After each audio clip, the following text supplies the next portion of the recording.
Bueno, en este especial que vamos a grabar sobre la figura del observador moderno, vamos a proponer un recorrido a partir de dos lecturas fundamentales, que es el texto de Jonathan Crary sobre las técnicas del observador y un texto de Aumont, que se llama El ojo interminable. Bueno, además de otras lecturas que se van cruzando, ¿no?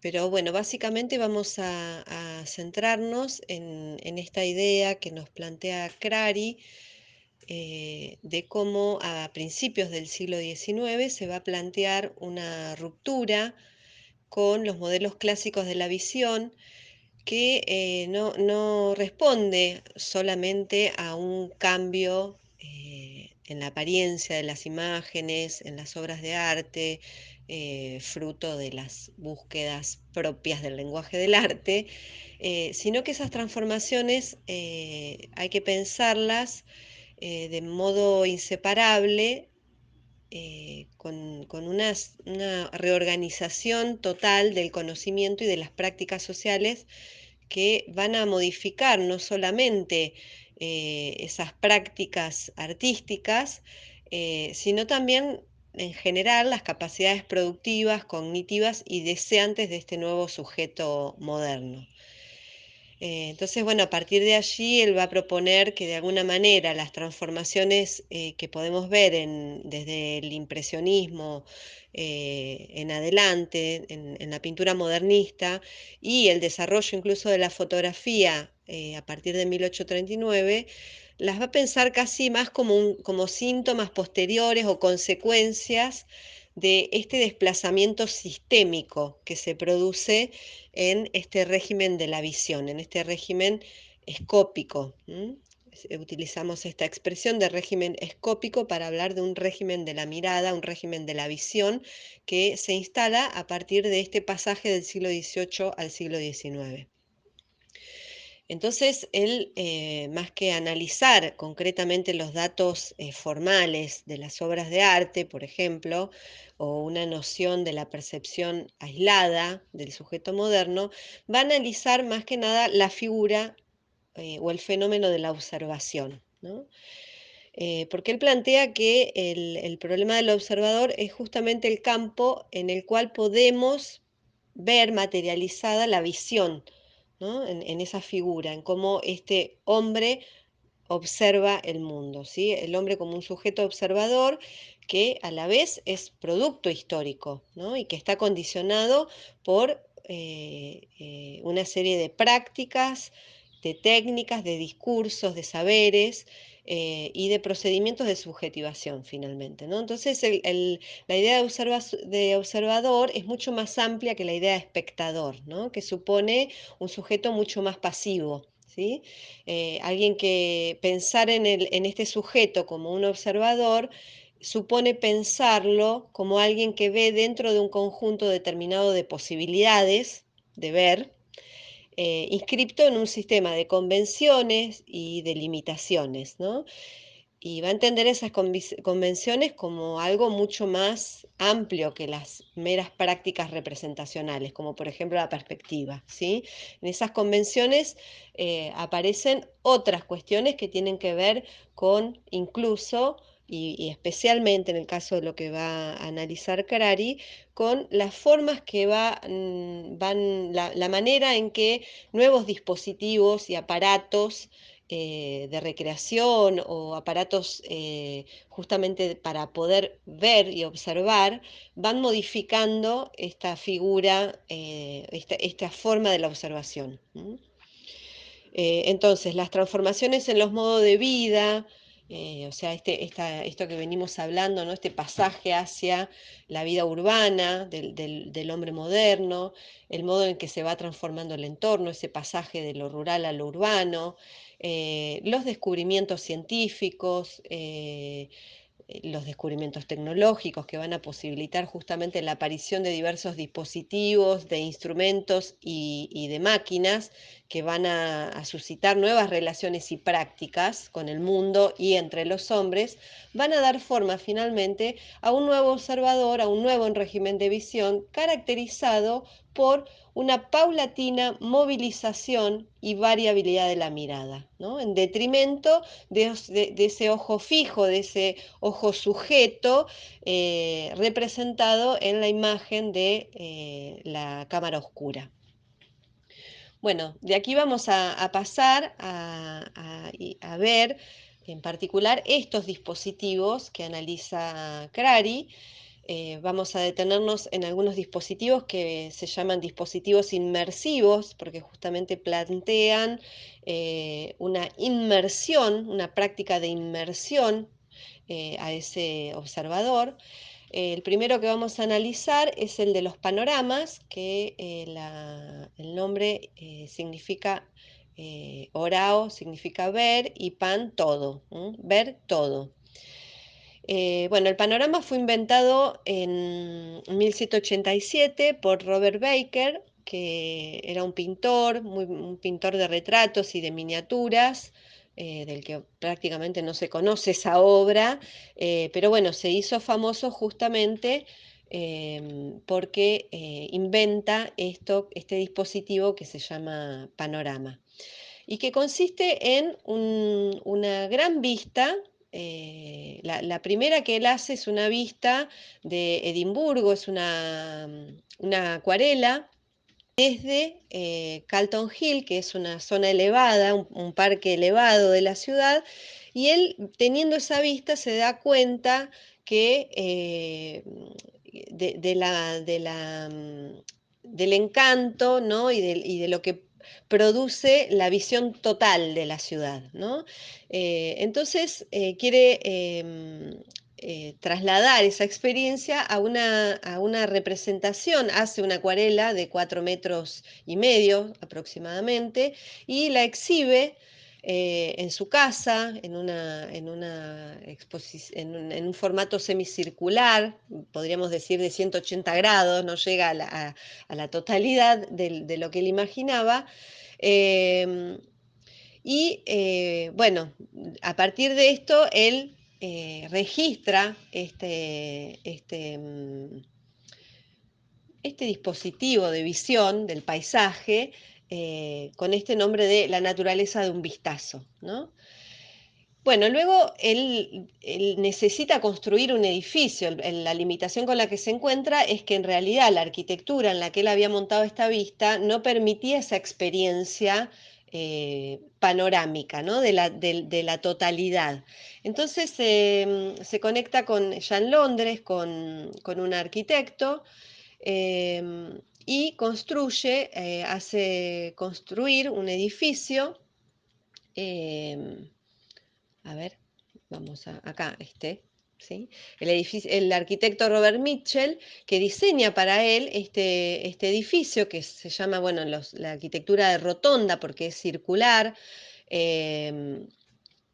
y construye que se llama el Leicester Square, que es el primer edificio de rotonda para albergar justamente una pintura 360, un panorama 360 de Londres, que es este que está aquí arriba. Este es el primer panorama de Londres. Es un edificio que tiene 2 pisos, que tiene en el centro la posibilidad de mirar desde arriba, no solamente de mirar 2 paisajes diferentes, sino de mirar desde arriba también, desde una perspectiva mucho más aérea, la imagen. Bueno, en el techo tenía la entrada de luz, ¿no? Se entraba por un pasillo que primero te sumergía en la oscuridad y uno ingresaba a esta vista donde ya la iluminación producía un efecto de shock también, ¿no? Para acrecentar esta percepción del paisaje, ¿no? Bueno, esto genera un éxito total Y, por ejemplo, en enero de 1792 ya se anuncia, por ejemplo, en el Times, este espectáculo, porque se constituye finalmente como un espectáculo recreativo que toma este nombre, de Panorama. Y bueno, a partir de esta inauguración se expande por toda Europa una moda total del panorama y también en Estados Unidos. Em, bueno, estos edificios que toman esta forma justamente circular, como de un silo, a veces son itinerantes también, ¿no? Son construcciones que se mueven de una ciudad a otra, son estructuras de madera que se montan como espectáculos itinerantes en distintas ciudades. Y tienen, bueno, esta forma o cilíndrica o octogonal, que ya el paseante urbano cuando veía esta forma arquitectónica reconocía este espacio recreativo claramente, ¿no? Em, bueno, em, estos edificios entonces circulares van a empezar a tomar el nombre también de cicloramas, cicloramas justamente por esta condición de lo circular. A medida que pasa el siglo XIX, este espectáculo del panorama va incorporando incluso otros elementos que complejizan esta experiencia inmersiva, ¿no? En una experiencia mucho más polisensorial, porque algunos espectáculos van a incluir música, narraciones, por ejemplo. Bueno, hacia finales del siglo XIX se construyen lo que se llaman los mareogramas, que son plataformas que además tienen movimiento, por ejemplo, simulan ser un barco en el que uno ingresa a ver un paisaje justamente marítimo y se simula el movimiento en la propia plataforma, además de toda una escenografía que nos ubica en la cubierta de un barco, por ejemplo, ¿no? Bueno, esto evoluciona así hacia el siglo XIX en esta cultura del espectáculo moderno, ¿no? Bueno, el, el panorama va creciendo entonces en esta complejidad polisensorial y también en cuanto al tamaño y las complejidades arquitectónicas, ¿no? Eh, Generalmente lo que se busca es, para poder tener una perspectiva en algunos casos de estos paisajes, que justamente intentan eh, representar una vista no solamente con una amplitud 360, sino también empieza a incorporar la vista de pájaro, esa posibilidad de ver desde arriba. Entonces incluye, ¿no? como una condición de reproducir incluso esta experiencia de Baker de ver la ciudad de Edimburgo desde esa colina, verla desde arriba, ¿no? Entonces la condición de estos cicloramas es que tenga que la plataforma de observación sea justamente una plataforma central en la cual el observador se puede mover, puede recorrerla circularmente en esa totalidad de los 360 grados. Y desde arriba, además, ¿no? Bueno, esta que vemos acá es un grabado coloreado de Ackerman que reproduce el interior de este ciclorama del Regent's Park, donde podemos ver toda esta estructura, ¿no? De la torre central, que es como una estructura caracol también, ¿no? Que tiene distintas alturas desde las cuales se puede ver esto que se ve aquí en el fondo, que es el paisaje, digamos, ¿no? Esa perspectiva. Em, entonces, el espectador se ubica el espectador, no, el observador, el público, se sitúa en esa rotonda central y se pasea contemplando sin corte ni solución de continuidad, porque justamente esa circularidad nos propone una experiencia de paisaje infinito, ¿no? Paisaje total. No hay fin, ¿no? No hay, o sea, eso que nos proponía el paisaje de Caballete del cuadro, que es el límite del marco, aquí desaparece completamente, ¿sí? El marco se disuelve. Entonces hay una transformación radical de esa experiencia, no solamente del observador, que ya no es el que contempla en el salón o en la galería desde un punto inmóvil, ¿no? Un punto de observación inmóvil, el recuadre, el encuadre que nos propone también desde un punto de vista inmóvil el pintor, ¿no? Sino que es un ojo que se mueve, que para poder tener esa mirada del paisaje debe desplazarse, debe moverse. Eh, entonces es una invitación al visitante, al observador, a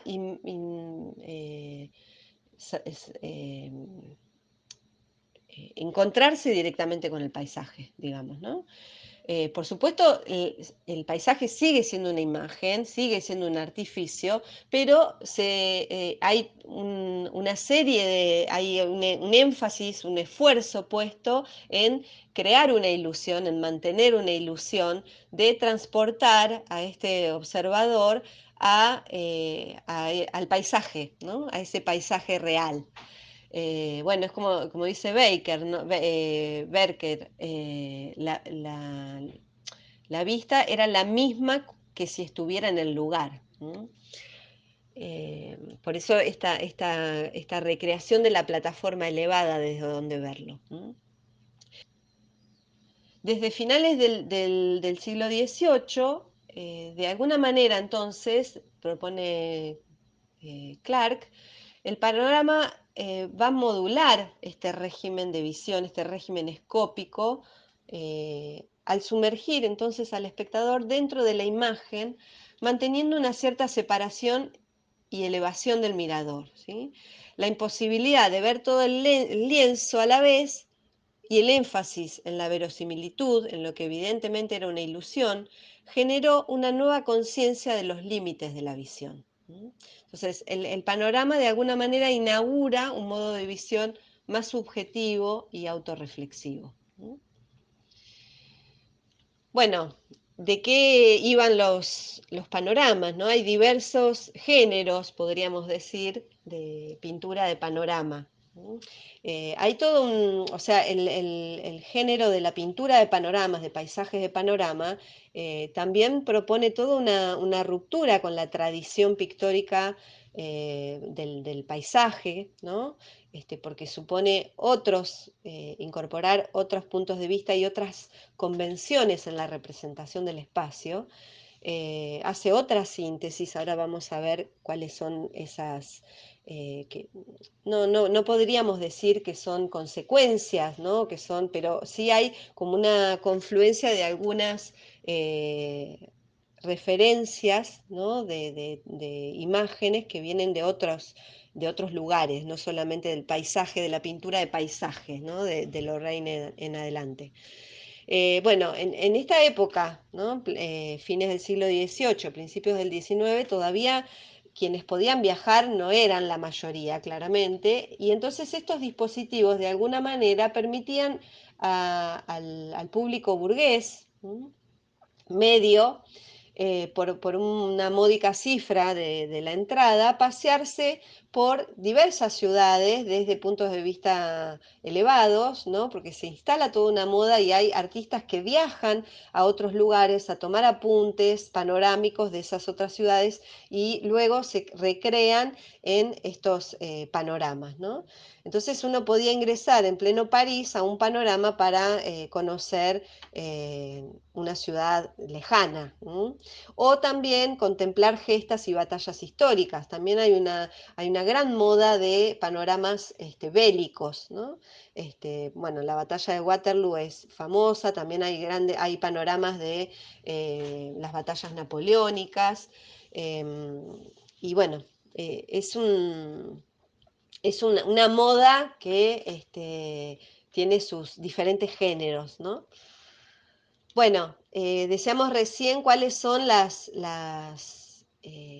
influencias que podríamos reconocer o en todo caso las relaciones, ¿no?, que podríamos establecer entre este paisaje de panorama y otras tradiciones de los paisajes. Por supuesto, las vedutas italianas, que ya estuvimos hablando, pero claramente acá arriba vemos una vista de Londres, que es un grabado hecho en 6 placas, que están unidas. Están todas hechas desde un punto de vista único, elevado, claramente, y al unir forman esta vista panorámica. Esto es del siglo XVII, de 1647, es anterior, ¿no?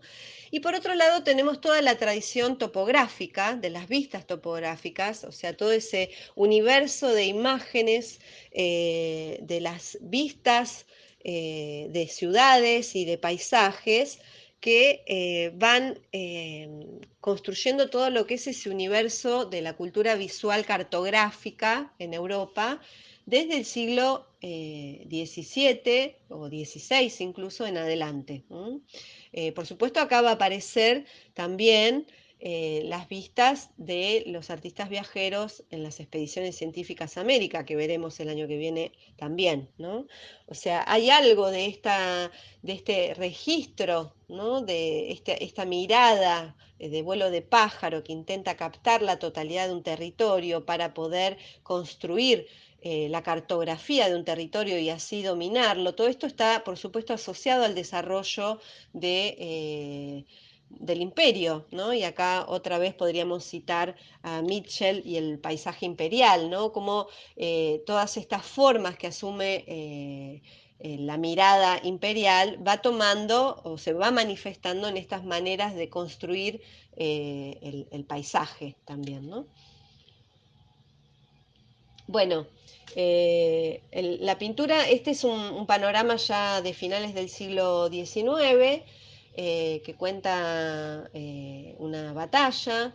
em, la pintura de panorama tenía una enorme complejidad, no solamente porque tenía que ser muy verosímil, entonces había una búsqueda justamente de lo mimético, muy minuciosa, muy virtuosista, pero como se buscaba justamente crear esa ilusión de estar ahí, ¿no?, de experimentar el espacio, empiezan a fusionarse, por un lado, lo que son los panoramas, que son estos paisajes bidimensionales de 360 grados, con elementos que provienen de, el diorama, que es otro dispositivo contemporáneo, también desarrollado en Inglaterra y luego en Francia, que incorpora elementos ambientales, de ambientación o escenográficos, podríamos decir, para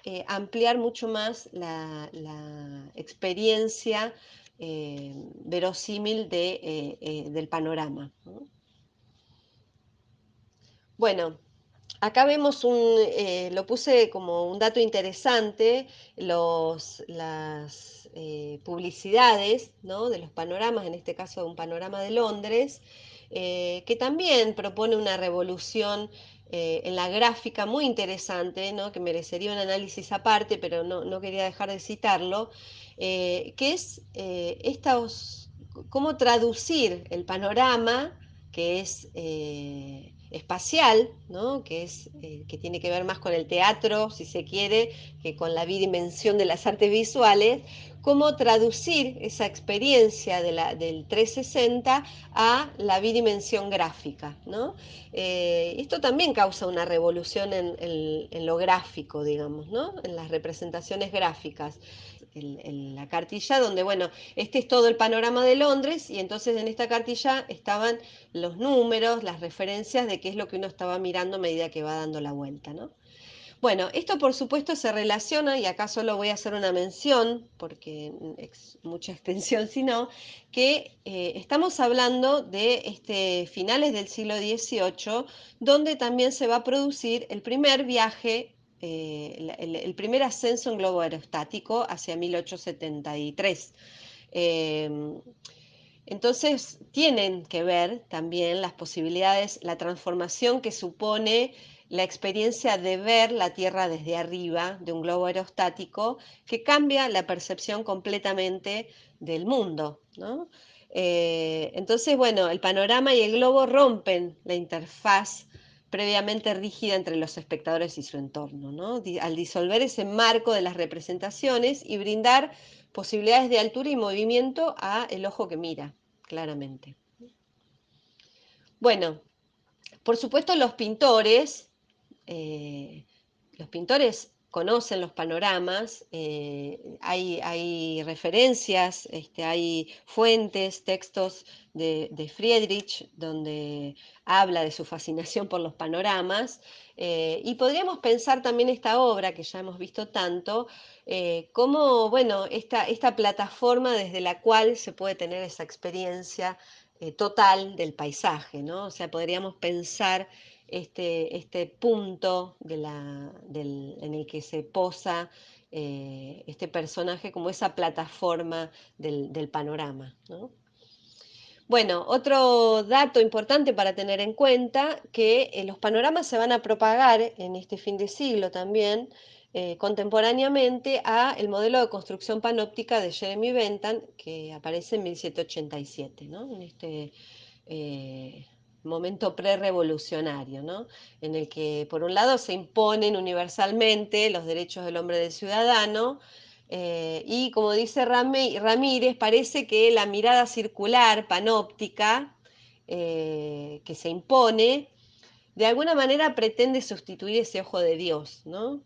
O sea, este orden republicano, este pasaje del antiguo régimen, del orden feudal, que supone una forma del poder y también un régimen de la mirada, al pasar a este nuevo régimen republicano, donde hay una transformación del modo en el que no solamente se ejerce el poder, sino la visión del poder también se transforma, esto que analiza Foucault.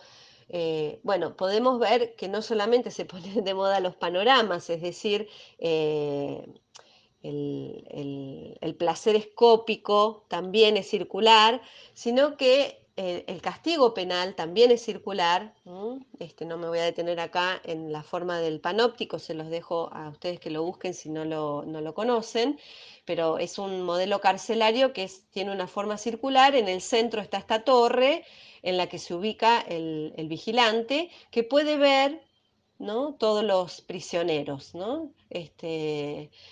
O sea, quien ve la totalidad es como el que se ubica en el centro del panorama, ¿no? En la torre del panorama puede ver la totalidad.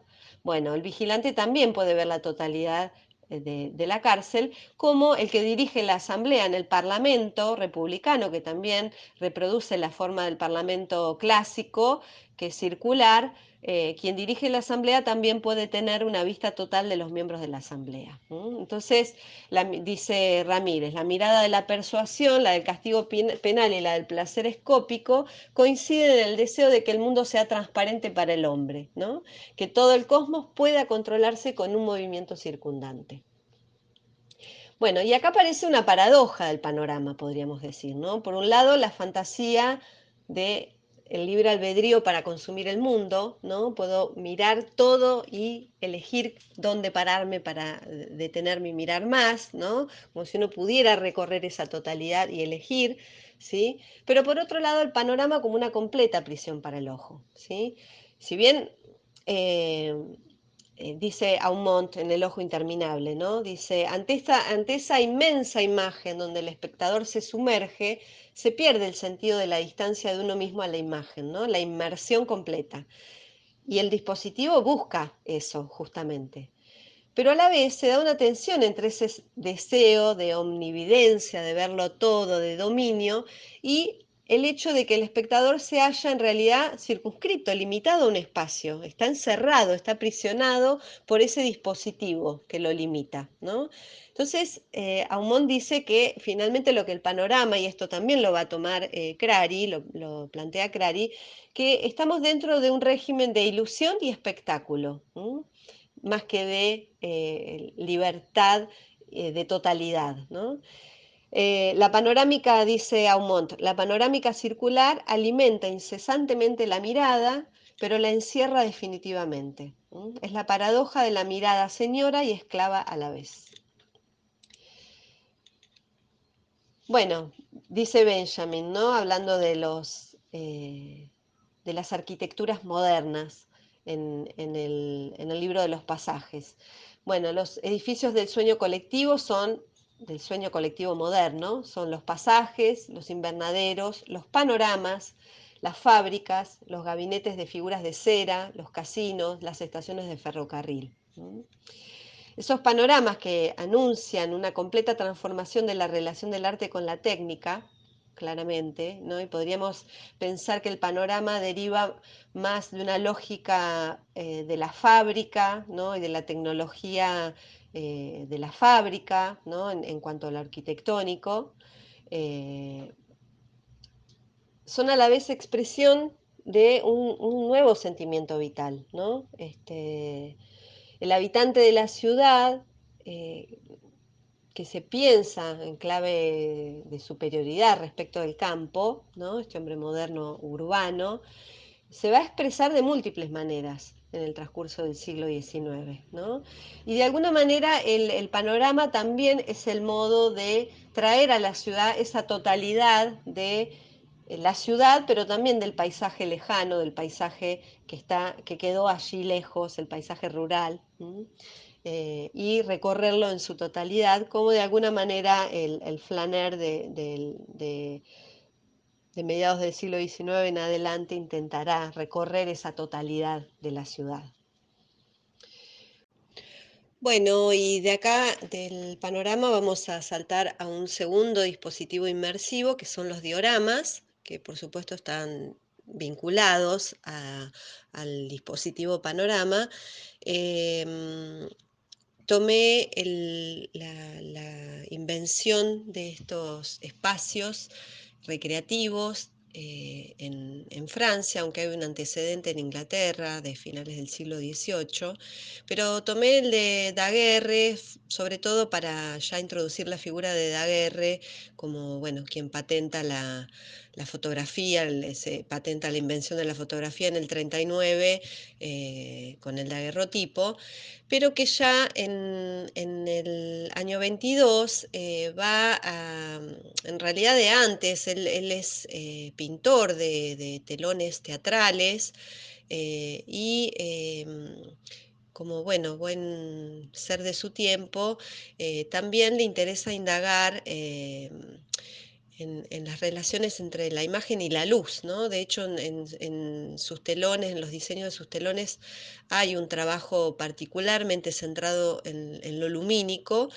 y bueno, un poco tomando también la experiencia espacial del panorama, crea estos espacios junto con otro pintor que es Charles Marie Bouton y que consiste también en unos edificios, en unos espacios arquitectónicos a los que uno ingresa y asiste a un espectáculo que consiste en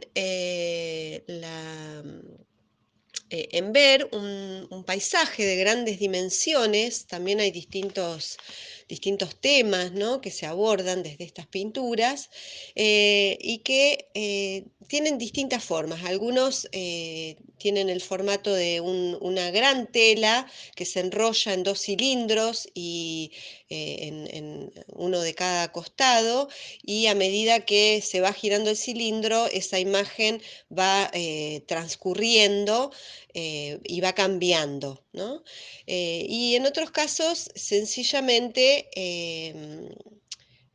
es un único telón bueno, ahora les voy a mostrar una adaptación a un diorama doméstico, un objeto, un juguete, de esta forma del diorama, que son telones pintados en un material translúcido que tienen dos imágenes, una de cada lado, que de acuerdo a cómo se le ilumine, vemos una cara u otra. Generalmente estas imágenes y estos espectáculos que tenían, en el caso de los dioramas circulares, duraban 30 minutos más o menos. Uno asistía fundamentalmente a la experiencia de cambios climáticos o el cambio de la noche al día, o tormentas, ¿no? Pero generalmente se proponía al espectador sumergirse en una experiencia del paisaje en relación a estos cambios, ¿no? Atmosféricos, que implicaban bueno, una propuesta de lo sensorial también, ¿no? Bueno, a medida que se fueron desarrollando, así como en los panoramas se fueron incorporando otros elementos, que complejizaran, ¿no? La expectación. Bueno, en los dioramas también se empezaron a incluir siluetas, por ejemplo, recortadas, es decir, la fusión entre el teatro de sombra y el diorama. Incluso hay algunas experiencias que fusionan el diorama con la proyección linterna mágica. O sea, son espectáculos que nos proponen una inmersión, que va cada vez más hacia lo polisensorial, ¿no? Podríamos pensar casi como como unas instalaciones, ¿no? En las que se somete al espectador a, bueno, a experimentar desde todos los sentidos, ¿no? Una imagen. Bueno, acá en estas dos imágenes vemos distintos formatos, ¿no? Puede ser, bueno, en la imagen acá de la derecha vemos un poco cómo deja ver en la imagen cómo funciona el dispositivo, ¿no? Con un telón y atrás del telón está el mecanismo activado por el hombre, ¿no? Que bueno, que el espectador no lo ve, ¿no? No ve el mecanismo. Esto refuerza también esa idea de el espectáculo y la ilusión que hablábamos del panorama. Y bueno, en el caso de este de la izquierda, es sencillamente, es casi una aplicación del panorama al formato diorama, ¿no? Es ver una vista panorámica de un paisaje que va transcurriendo a medida que gira el cilindro. Bueno, y ahora les muestro acá en este video, eh, cómo se adapta este formato este dispositivo del diorama a estos pequeños juguetes, em, que bueno, se proliferan también a lo largo del siglo XIX una enorme cantidad de lo que se llaman los juguetes ópticos, para el consumo bueno, de una burguesía cada vez más grande, ¿no? Que consume estas curiosidades para la familia o para los niños, pero es una forma de trasladar el espectáculo público al interior doméstico, ¿no? Bueno, y nos permite ver un poco el funcionamiento acá en el video de estas dos caras es la invención de Daguerre, ¿no? El diorama que inventa Daguerre, de cómo la luz, es el gran tema también de Daguerre, y de ahí que, bueno, su obsesión sea cómo fijar la imagen, ¿no? Y las variaciones de la imagen de acuerdo al uso de la luz. Cómo varía de acuerdo el paisaje que vemos, si está la imagen iluminada de un modo u otro. Bueno, recordarles que Daguerre era pintor de telones de teatro, entonces tenía un manejo del- de la, de la arquitectura, del dibujo arquitectónico y del manejo de la luz, de la iluminación, que, bueno, obviamente lo aplica, ¿no?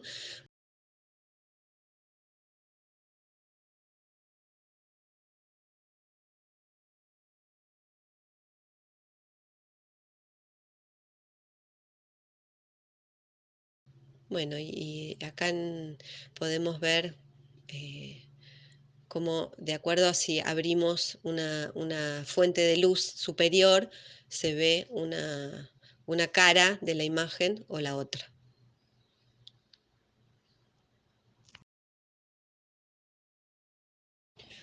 Bueno, acá pasamos a la linterna mágica. eh, que si bien, o sea, no entra dentro de esto que analiza Crary. Crary no le dedica un análisis particular a la linterna mágica, pero me interesa introducirla porque de alguna manera expande las posibilidades de la cámara oscura, ¿no? Que es la inversión de la cámara oscura, ¿sí? Si la imagen en la cámara oscura se construía al interior de este espacio cerrado, la linterna mágica justamente va a proyectar ese interior hacia el exterior, ¿no? Lo que hace es tomar el funcionamiento de la cámara oscura, pero invertir el proceso, ¿sí? Coloca en el interior de esta caja cerrada una fuente de luz, y entre la fuente de luz y un lente, adelante, coloca una placa translúcida, coloreada, que se proyecta, se amplía, digamos, a partir del uso de esa lente en una pantalla. Bueno, el origen se remonta al siglo XVII. El inventor de este dispositivo es Athanasius Kircher, en 1646. Eh,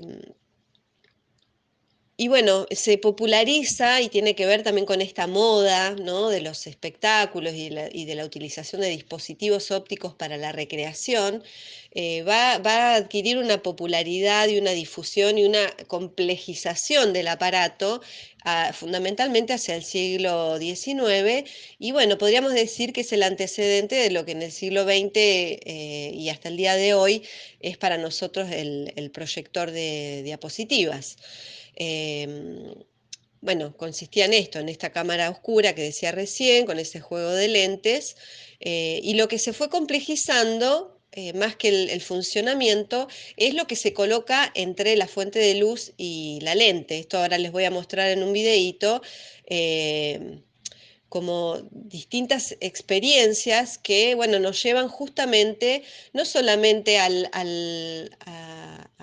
un proto-cine, ¿no? Sino que nos está anticipando los dibujos animados, ¿no? Porque como este es un invento previo a la fotografía, las primeras placas que se usaban como diapositivas eran dibujos coloreados, y se empiezan a incorporar distintos mecanismos en esas placas que permiten incorporar el movimiento de partes de ese dibujo, ¿no? Entonces, vamos a ver en la proyección una imagen que ya no es fija, sino que empieza a incorporar el movimiento de una parte.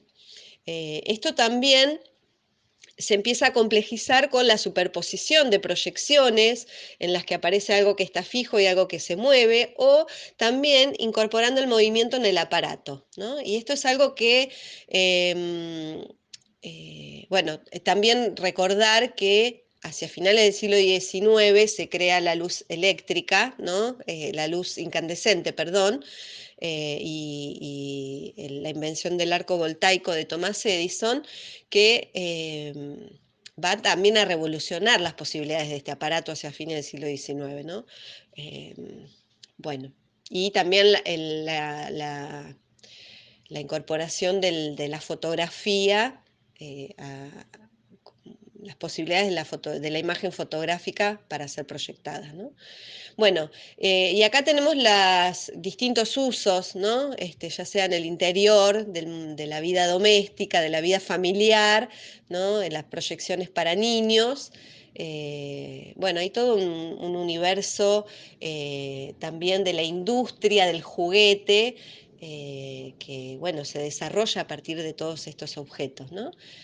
Con toda una aplicación de la gráfica, del diseño de packaging, del diseño de publicidad, o sea, todo un universo visual que podríamos detenernos horas también en torno a estos dispositivos. Bueno, y acá a la izquierda otra forma en la que asumían estos espectáculos recreativos, donde vemos la proyección en una pantalla, ¿no? Ya anticipando, bueno, toma esto también del diorama, pero bueno, ya estamos ante el cine, ¿no? La ilusión de la pantalla en la que transcurre una historia que además, bueno, está siendo musicalizada en vivo.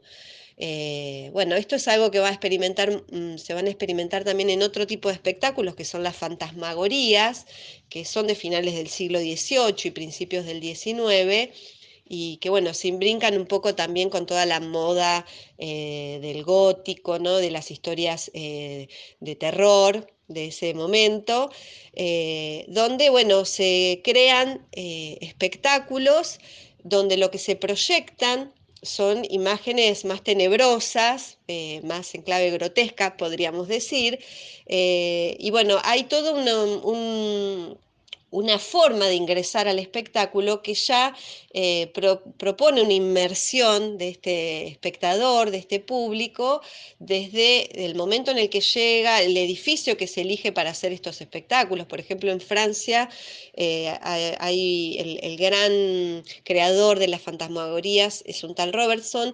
que propone estos espectáculos en una abadía abandonada, una ruina, ¿no? En la que, bueno, el espectador llega ya con todo un estado al que se lo ha inducido, ¿no? De ingresar a un edificio en ruinas con determinadas características y de repente ingresa a una sala en completa oscuridad y empiezan a aparecer estas figuras proyectadas que se mueven porque el proyector entra en movimiento, que además se proyectan entre el humo, ¿no? Y entonces la presencia del humo hace mucho más fantasmal estas proyecciones y además se utiliza un determinado tipo de musicalización. Bueno, es el mundo del espectáculo, de las variaciones del espectáculo moderno, ¿no? Bueno, y aquí pasamos a este punto central que nos va a permitir ingresar en esta última parte hacia otras formas, otros dispositivos, que tiene que ver con este pasaje, esta constitución de la visión subjetiva de la modernidad. Hacia 1810, Goethe va a desarrollar, Goethe, recordemos que es este poeta romántico alemán, filósofo, que además se dedica a indagar varios aspectos científicos y en particular en la descomposición de la luz porque le interesa justamente pensar indagar sobre el color, ¿no?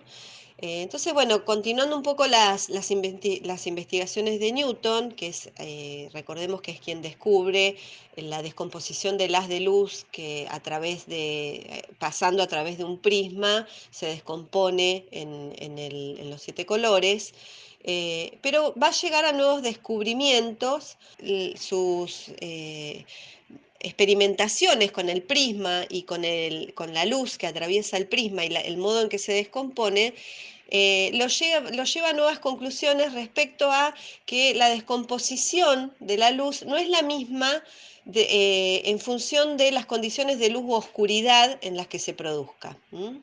Eh, pero lo más importante de sus descubrimientos, esto lo va a llevar a toda una teoría del color, y por otro lado lo va a llevar a descubrir algo que es fundamental y que produce una transformación radical en la concepción de la percepción, que es la postimagen. ¿En qué consiste la postimagen? Bueno, él descubre que si se somete el ojo durante un tiempo prolongado a una fuente de luz y de repente se obtura esa fuente de luz, supongamos este hombre dentro de la cámara oscura que está viendo el mundo a través de esa fuente de luz que ingresa por el orificio. Si de repente se obtura ese orificio y queda a oscuras, persiste, sin embargo, en la visión una imagen, ¿sí? Un color suspendido, ¿no? Como suspendido en esa habitación, pero en realidad es una imagen que persiste en la retina, ¿sí? Y eso se va a llamar la postimagen. Y esto es fundamental porque va a incorporar dos cuestiones centrales en la idea en la concepción clásica de la percepción, ¿no? Por un lado, que hay una duración de la imagen. ¿sí? Una duración que trasciende la referencia del objeto, ¿sí? Que perdura en la retina más allá del referente. ¿Sí? Dice Goethe, hay un tiempo de la imagen, una realidad que perdura interiormente, que es la propia duración. Hay un tiempo de la imagen, una realidad que perdura interiormente, que es la duración, el tiempo, ¿sí? La imagen tiene tiempo. Y por otro lado, la imagen le pertenece al ojo y ya no al objeto, ¿sí? En la medida en que esa imagen persiste más allá del referente, esa imagen ya le pertenece al ojo y no al objeto. Es decir, la imagen no es solo una proyección del afuera, ¿sí? Sino que es parte del sujeto. Podríamos decir entonces que la imagen asume un cuerpo, se corporiza. Esa subjetividad corpórea del observador, dice Crary, se convierte repentinamente en el emplazamiento sobre el que se va a fundar la posibilidad del observador.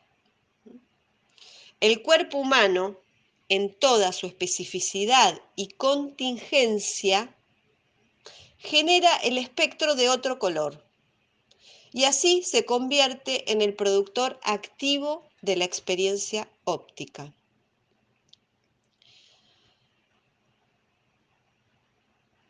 Acá estamos a una inversión completa del modelo clásico, ¿no? Que va a tomar ese modelo clásico que tomaba el aparato, el ojo o la cámara oscura, como un dispositivo neutral de pura transmisión, ¿no? En el que tanto los órganos sensoriales del espectador, en este caso el ojo, como su actividad, aparecen ahora inextricablemente mezclados con el objeto que contemplan, ¿sí? Desde principios del siglo XIX, esto va a desencadenar también una centralidad, ¿no? En el órgano de la visión, como, como órgano que nos conecta con el mundo, ¿no? Porque es el órgano supremo de la subjetividad. Entonces, desde principios del siglo XIX y cada vez más por ciencia de la visión, se va a entender una indagación sobre esa constitución fisiológica del sujeto humano, ¿sí? Más que sobre la mecánica de la luz. O sea, la investigación sobre la visión, sobre las formas de la visión, sobre el funcionamiento de la visión, ya se va a centrar más que en cómo la luz se descompone, como en Newton, en la fisiología del ojo, ¿sí? En cómo es la fisiología del ojo. Es un momento en el que definitivamente lo visible escapa del orden eterno de la cámara oscura, ¿no? Ya no es eso estable de la cámara oscura, y se va a inscribir en otro aparato, en el interior de la fisiología que es inestable, que es subjetiva, que implica la subjetividad, porque acá aparece todo otro factor que es la interpretación, a la que Goethe le va a dedicar también un lugar fundamental, y por otro lado es inestable por la propia fisiología biológica humana y también por la temporalidad del cuerpo. Para Goethe, la visión es siempre un complejo irreductible de elementos que pertenecen al cuerpo del observador, por un lado, y de datos que provienen del mundo externo. Por eso que hay una fusión, ¿sí? La visión no es solamente una proyección del mundo externo sobre el interior, sino que hay una imbrincación compleja entre esa interioridad, esa subjetividad y el mundo externo.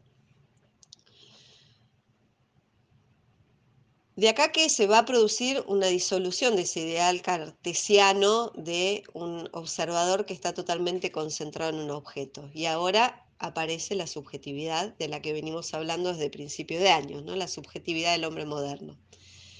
Dice Crary, será la potencialidad de este cuerpo, entonces, la que estará cada vez más sujeta a formas de investigación, ¿no? La fisiología como ciencia, como saber, ¿no? Como una construcción discursiva también, diría Foucault, va a encontrar cada vez mayor poder, ¿no? A lo largo del siglo XIX. y va a ser esas formas de investigación y ese saber, también se van a ir convirtiendo en una forma de regulación y de disciplina de ese cuerpo. Decíamos entonces que la posimagen supone una temporalidad, ¿no? Que implica una temporalidad, una duración. Esa temporalidad nos va a llevar, por un lado, a la idea de percepción, de una percepción que siempre se va a mezclar con una percepción anterior o rememorada, ¿no? Esto es muy interesante porque en lo filosófico y en lo histórico supone también una idea de tiempo, ¿no? De persistencia del pasado y de rememoración del pasado en un presente, ¿no? Como esas formas que de repente reaparecen.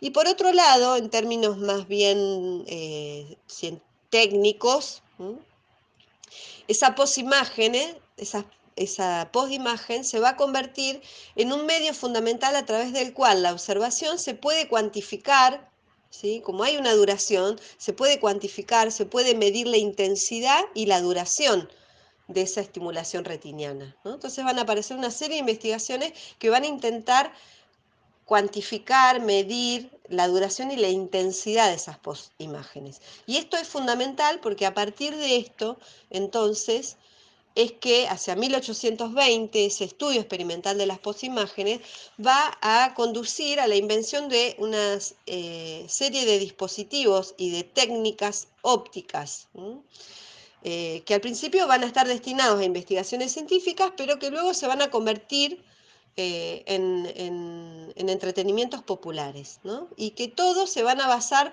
fundamentalmente en dos nociones, dice Crary. Por un lado, de que la percepción no es instantánea. La percepción no es instantánea, no es refleja.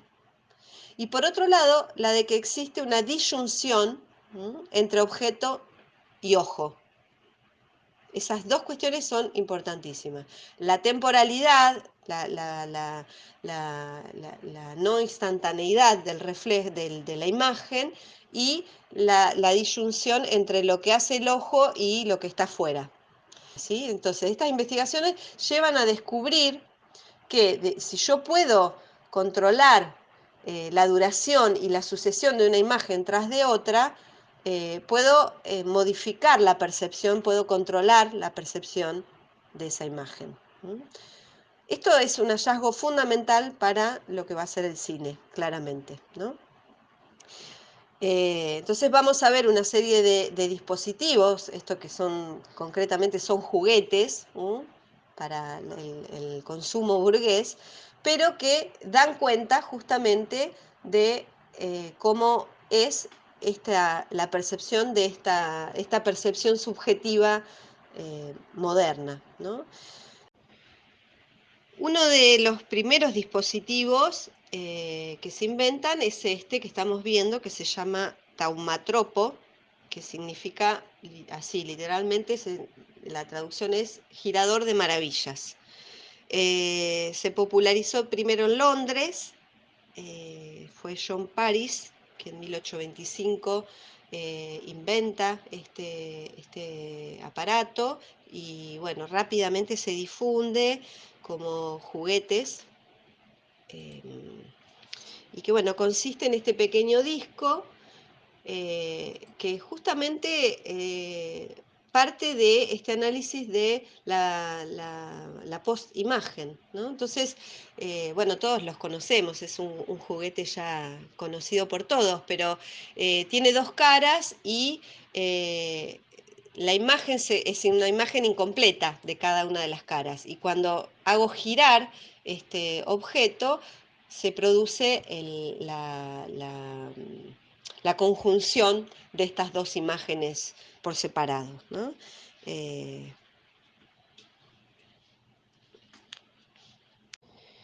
Bueno, y el ojo ve un objeto debido a que la imagen, por ejemplo, la imagen de la jaula, se formó en la retina y está todavía latente en la retina cuando ya giré el disco y aparece el pájaro, ¿no?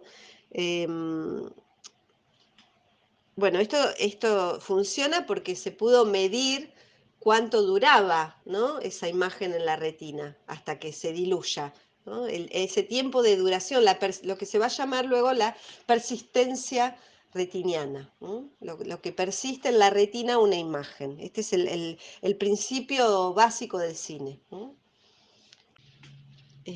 Esto dice, en relación a este objeto, Crary dice que esta simplicidad que tiene este objeto, este juguete, eh, hace patente la naturaleza a la vez fabricada y alucinatoria de la imagen, ¿no? En el sentido de que no está ocultando el mecanismo, que uno claramente puede distinguir que son dos imágenes, pero cuando uno lo pone, lo activa, se produce esta ilusión, ¿no? Entonces ahí claramente está manifiesto el artilugio de la imagen, digamos, ¿no? Esto es interesante también, la cualidad de artificio y de ilusión, de alucinación de la imagen. Pero también pone en primer plano que la imagen depende de la acción de quien observa, ¿no? O sea, esa imagen se forma en la medida en que activo el funcionamiento, ¿no? Entonces es el sujeto otra vez el que está en primer plano. Bueno, y hacia 1828, Joseph Plateau, que es un científico belga, va a seguir en estas indagaciones sobre la persistencia de la visión y va a inventar este objeto que se llama el fenaquistoscopio, con estas palabras, fenaquistoscopio, que significa literalmente vista engañosa. Y nos dice Platón, ¿no? Parte de esta idea, dice, si varios objetos que difieren secuencialmente en términos de forma y posición, es decir, la descomposición de un movimiento dibujado, si se presentan uno tras otro al ojo en intervalos muy breves y suficientemente próximos, las impresiones que producen en la retina se van a mezclar sin confusión y uno va a creer que un único objeto está cambiando poco a poco de forma y posición.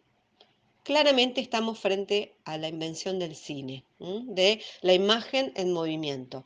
Platón lo que descubre es que si en esta rueda que construye con ese movimiento descompuesto alrededor de la rueda, en la que se le realizan estas ranuras por la que va a mirar el ojo del observador, y la imagen se va a formar en la proyección de esta rueda que gira en un espejo. Entonces yo lo que voy a ver es esa imagen entrecortada, ¿no? En un corte que no percibo porque justamente la persistencia de una imagen y la que sigue, y cuando se encuentra con la que sigue, lo que me va generando es el movimiento, ¿sí? Bueno, es el fotograma del cine, ¿sí? Es el principio del fotograma del cine que aparece acá. Bueno, estos objetos también se van a ir complejizando y asumiendo distintas variaciones en pos de ir también saciando un mercado cada vez más amplio y variado de estos juguetes ópticos. Por ejemplo, va a aparecer esta variación en el zótropo, que es una creación de William Horner, que es el zótropo, que es esta máquina, que es aplicar el principio del fenasquistiscopio a este tambor que contiene en su interior esta descomposición del movimiento, lo hago girar y yo miro por esa ranura. Luego, Reynaud le va a incorporar a ese tambor un tambor interno con un sistema de espejos. Entonces ya facetado. Entonces ya ahí elimina la ranura y esa ranura está resuelta en el facetamiento del espejo, ¿no? Entonces en la proyección de esa imagen que gira en el tambor, ese movimiento en descomposición que gira en el tambor y que se proyecta en el espejo, me va a mí construir el movimiento de la imagen.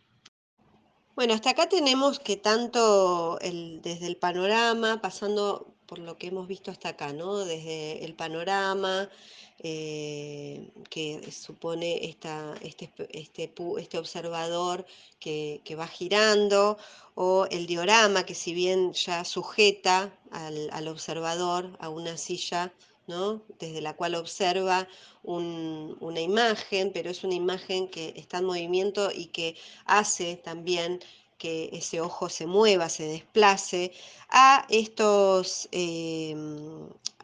objetos.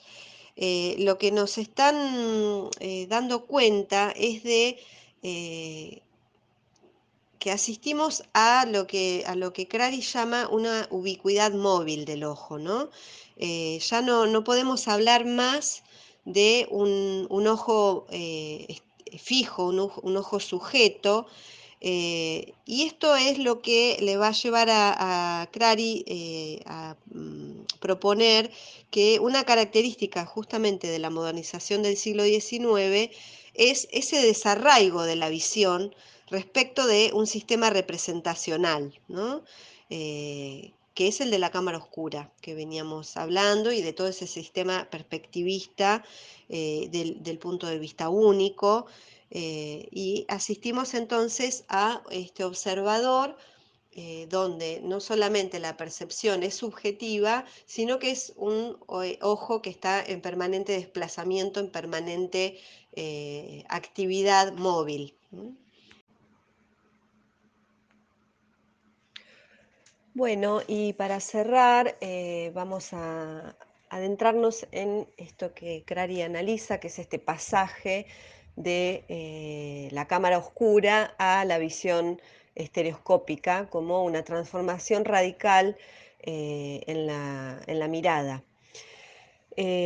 Bueno, la visión estereoscópica se basa en la visión humana, en esta visión justamente binocular, ¿no?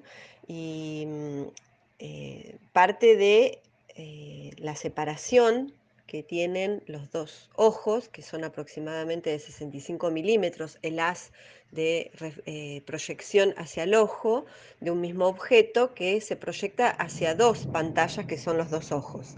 Esa distancia de proyección supone que cada ojo recibe una imagen diferente, que el cerebro une creando el efecto de tridimensionalidad. O sea, la binocularidad no solamente es inherente a lo humano, y la tridimensionalidad del mundo se vuelve algo completamente natural como efecto de esa fusión que realiza el cerebro de dos proyecciones que son planas en el ojo, pero que el cerebro al mezclarlas compone la tridimensionalidad.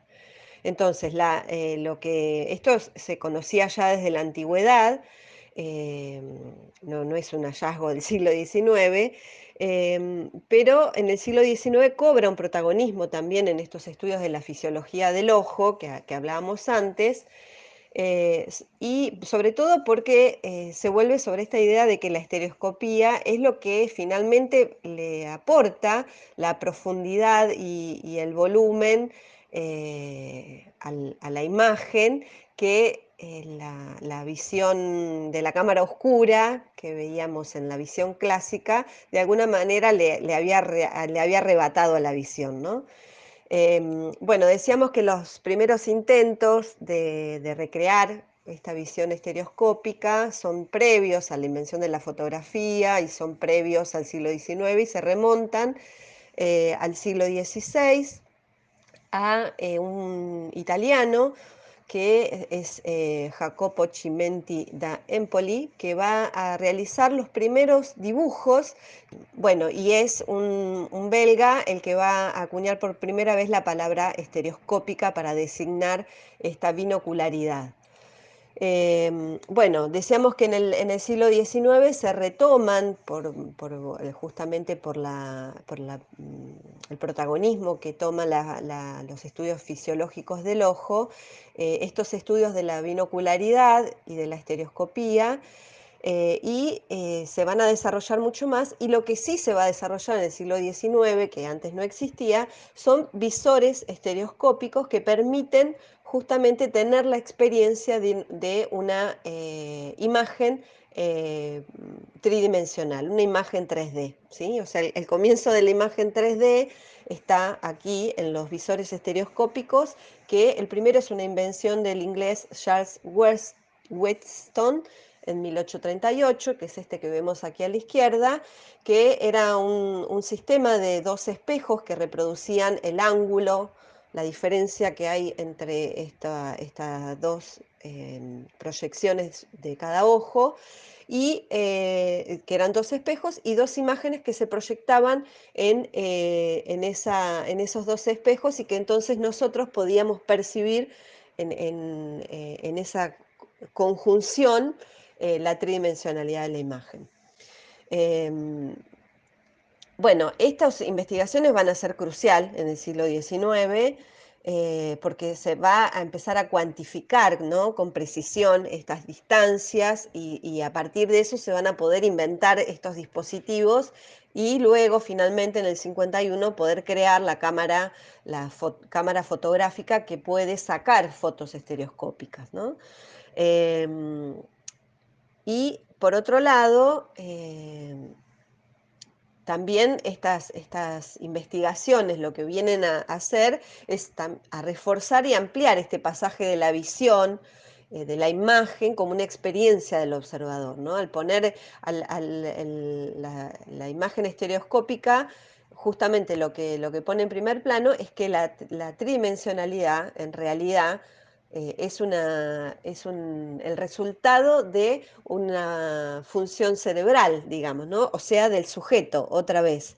Em, bueno, eso real, que lo vemos volumétrico, la volumetría, la tridimensionalidad del espacio, ese carácter táctil a partir del desarrollo de estos experimentos estereoscópicos, se vuelve una experiencia visual, ¿no? Y acá otra vez esta preeminencia del régimen escópico centrado, ¿no?, en el ojo del hombre moderno, ¿no?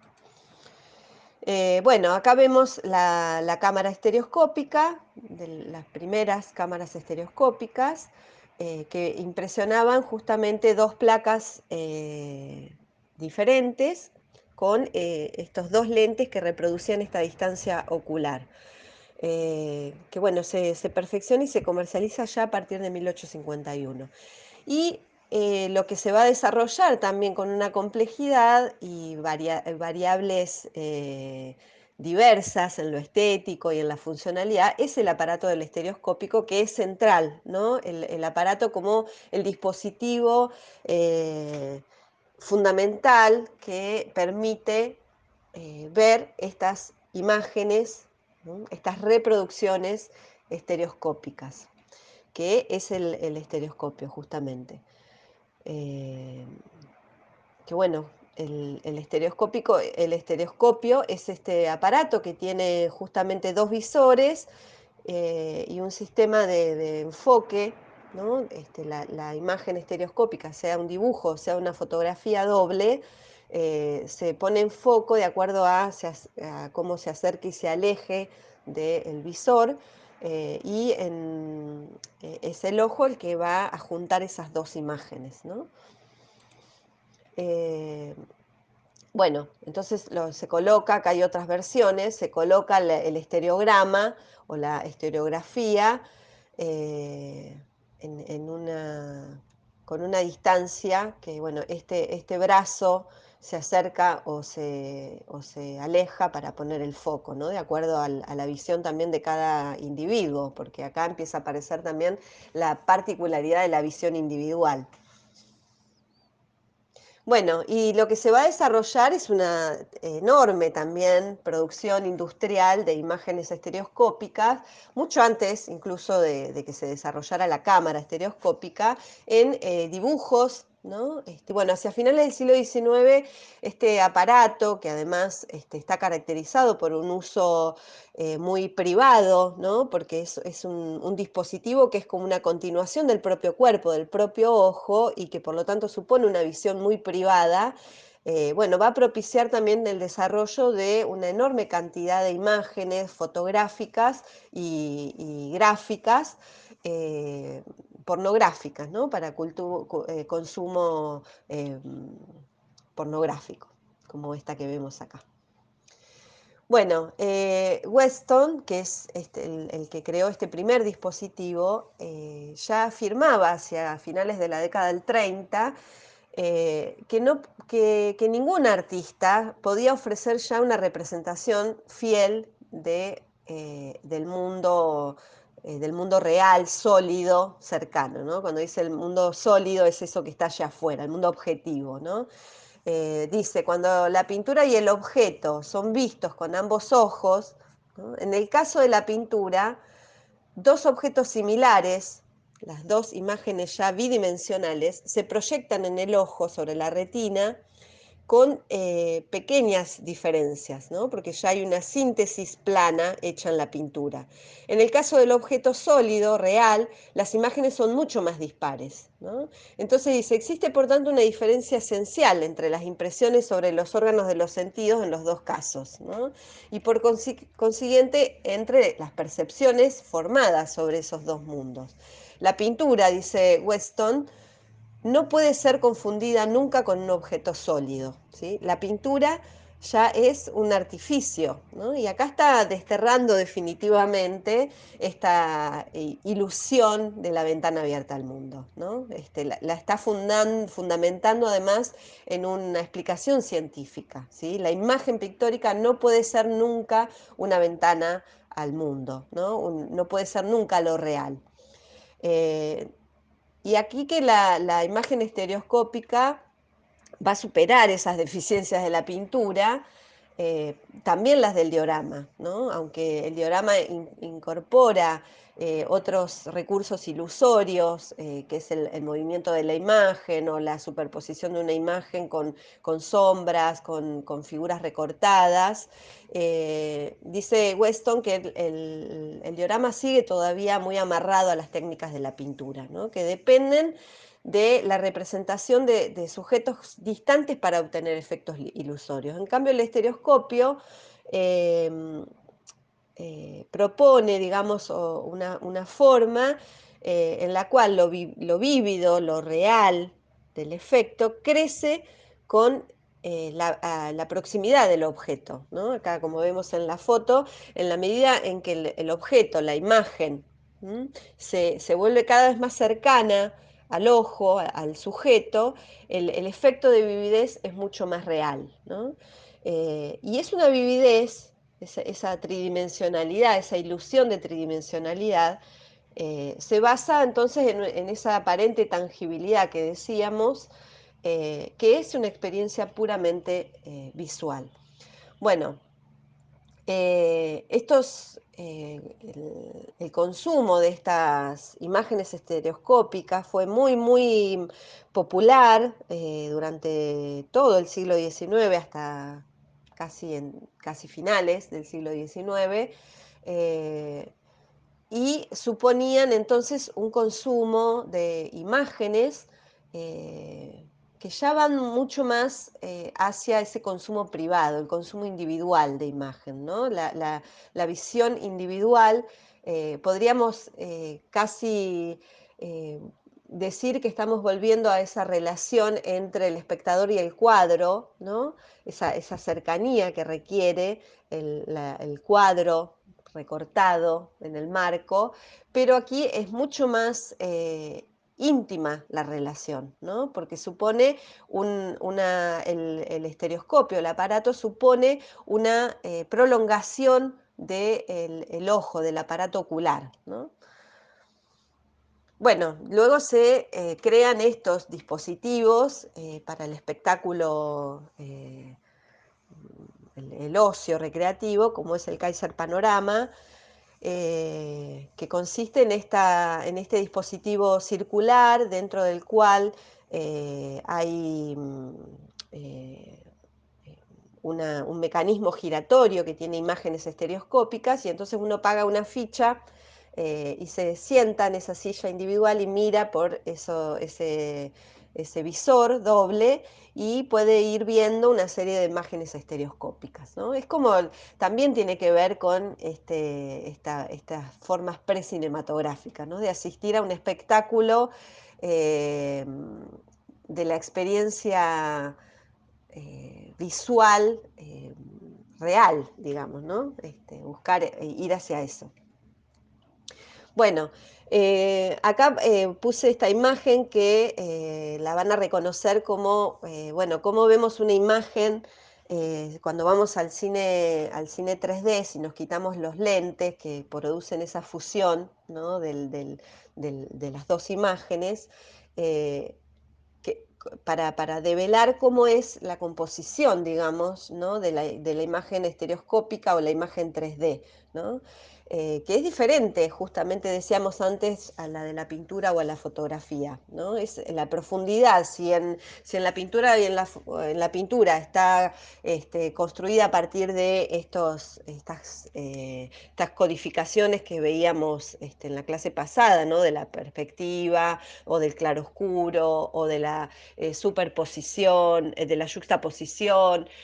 Bueno, en el caso de la imagen estereoscópica, la profundidad es proporcionada por una sensación de algo que está delante y algo que está detrás, ¿sí? La profundidad está organizada, organiza la imagen en planos, ¿no? Es una organización planar.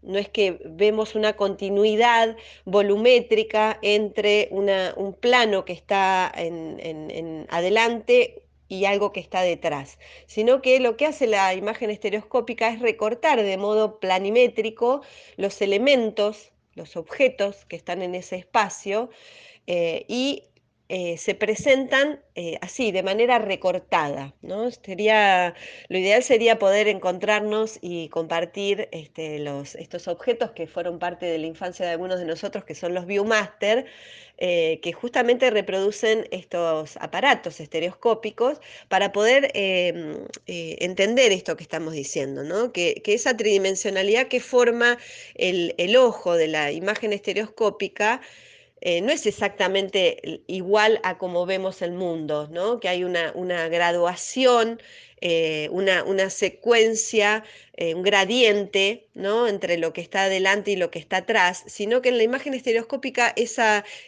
profundidad es como una superposición de planos, ¿sí? Eh, entonces dice Crary que esa experiencia, ¿no? Del espacio entre estos objetos en la imagen estereoscópica no es esa de una recesión gradual y previsible y tenue, ¿no? Sino que hay como se produce una vertiginosa una incertidumbre vertiginosa sobre la distancia que puede separar esa forma. Es como que hay unos cortes entre lo que está delante, lo medio y lo que está atrás, que genera también como nos descoloca de alguna manera respecto de la experiencia que tenemos de lo real, ¿sí? Pero nos produce la ilusión de relieve, ¿no? Mucho más real, mucho más cercana a lo real que el claroscuro, la perspectiva lineal, ¿no? Y dice Crary, ese relieve o profundidad estereoscópicos carecen de una lógica o un orden unificador, ¿no? El modo en el que se construye. Suponen una lógica no uniforme, ¿no? Y dice, si la perspectiva implicaba un espacio homogéneo y potencialmente medible, el estereoscopio revela un campo fundamentalmente desunificado, ¿sí? Como un agregado de elementos disyuntos, ¿sí? También porque se pierde estos recursos que construía el claroscuro y la perspectiva, que es lo que está en foco, lo definido y lo que se va difuminando hacia el fondo. Bueno, en la imagen estereoscópica eso empieza a transgredirse, ¿no? Y de repente hay una nitidez de planos que nos alteran esas convenciones, digamos, ¿no? Entonces, el espacio es fundamentalmente un agregado, dice Crary, de elementos disyuntos. Nuestros ojos, dice, nunca atraviesan la imagen aprendiendo completamente la tridimensionalidad del campo, sino en experiencias localizadas y áreas separadas, ¿no? De hecho, si nosotros vemos una imagen en un Viewmaster, en un estereoscopio, vemos que algunas de esos elementos aparecen con volumen y se recortan del fondo y otros no, ¿no? Entonces, esta disyunción nos enfrenta a otra percepción de lo espacial, ¿no? Que por supuesto esto va a influir claramente en esto que venimos viendo, que es este aplanamiento que decíamos cuando veíamos tanto la obra de Courbet como esta obra de Manet, ¿no? Este aplanamiento y esta como agregado de espacios que construyen la imagen, ¿no? Y bueno, esto por supuesto tiene que ver con estas transformaciones en la mirada y estos diálogos que empiezan a aparecer entonces entre el mundo de la ciencia, de la óptica, de la fotografía y de la pintura.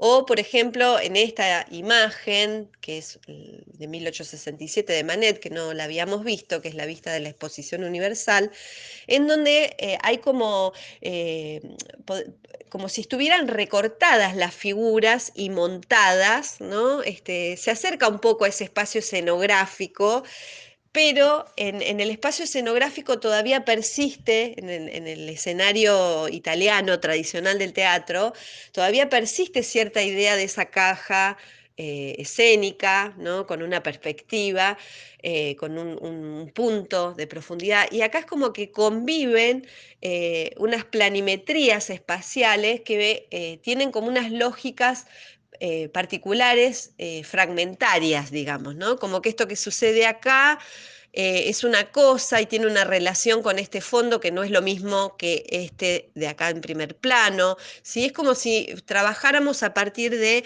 recortar estas figuras e ir generando una superposición de planos, ¿no? Que bueno, que se achata, ¿no? Y que produce un efecto también que nos desacomoda en relación a esas convenciones tradicionales del espacio, porque se vuelve muy planimétrico, ¿no? Como si algo se empezara a rebatir. Para terminar, esta referencia, bueno, de que finalmente en las artes plásticas todo esto va a provocar, más, bueno, lo que veníamos hablando respecto de cómo va cambiando este mundo del hombre moderno y esta concepción de naturaleza de la que hablábamos cuando vimos paisaje, se van a dar entonces nuevas formas de tomar a la naturaleza, o sea, el mundo hacia afuera, que ya no busca, el artista ya no busca organizarlo, ordenarlo, abarcarlo o disponerlo según un sentido legible, un sentido que se quiere expresar y que le dé valor, ¿no? Sino que empieza a experimentar otras posibilidades también, ¿no? Se empieza a buscar captar un momento que huye, esto que venimos hablando, ¿no? De captar el instante, lo fugitivo, el movimiento, ¿no? Eh, y lo que se constituye entonces en este siglo XIX es ante todo una forma de ver, el ver, ¿no? Una nueva confianza en la vista, en el ojo, y por eso esa imagen de apertura de esta clase, como un instrumento de conocimiento, ¿sí? Es el ojo, por eso que la modernidad es esencialmente está definida por un régimen escópico, un régimen de la visión, la vista como un instrumento de conocimiento por sobre todos los sentidos, y se aprende a mirar mirando, ¿no? Ese valor fundamental en lo cognitivo al órgano de la visión. Ahí dice Comolli en la ciudad filmada, dice, hay una febrilidad de la mirada, una sed de apariencias visibles, de puros fenómenos, ¿sí? El ojo se mueve en el mundo visible. ¿Mm?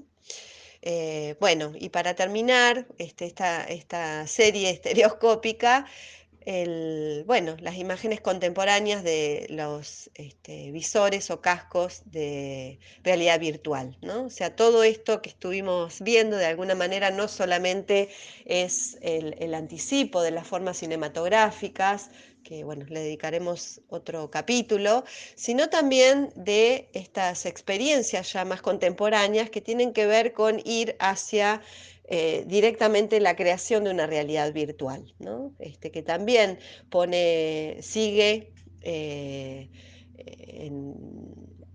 de manera hegemónica el régimen escópico, ¿no? El régimen, el órgano del ojo como el fundamental órgano que nos conecta con el mundo y con la percepción del mundo.